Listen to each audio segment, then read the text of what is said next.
Trump to prioritize peace agreement. Zelensky to visit D.C. Donald Trump has said he would prefer a permanent peace agreement to end the Russia-Ukraine war over a temporary ceasefire. Writing on Truth Social after leaving a meeting with Russian leader Vladimir Putin in Alaska without reaching any deal, the U.S. president said that ceasefires oftentimes do not hold up. Trump had earlier said that great progress was made during the meeting, but we didn't get there when it came to a deal. On his flight back to Washington, he held a call with Ukrainian President Volodymyr Zelensky, who later said he would travel to Washington, D.C. on Monday. Trump said it had been a great and very successful day in Alaska after arriving back in Washington. He added that the meeting with Putin had gone very well, as had phone calls with Zelensky, European leaders, and NATO Secretary General Mark Rutte.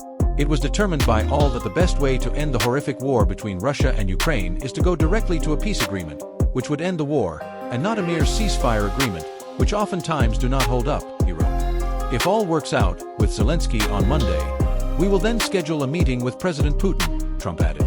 Zelensky said that a real peace must be achieved, one that will be lasting, not just another pause between Russian invasions.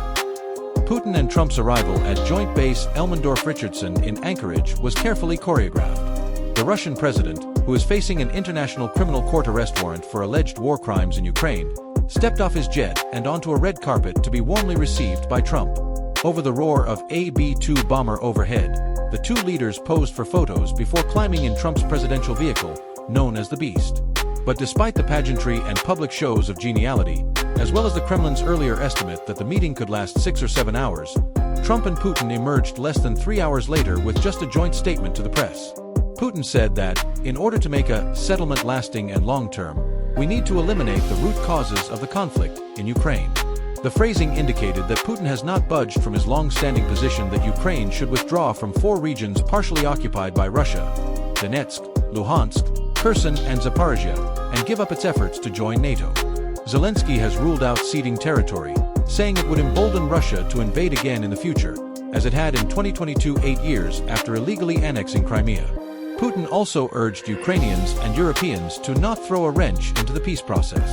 Trump remained silent as his guest spent about 8 minutes addressing the media. After being given the floor, the U.S. president said he had a fantastic relationship with President Putin. Vladimir. Even though many points were agreed, he said, a few remain, adding that one is the most significant, without specifying. Neither took questions. The two also did not attend the planned bilateral working lunch that was set to follow the talks.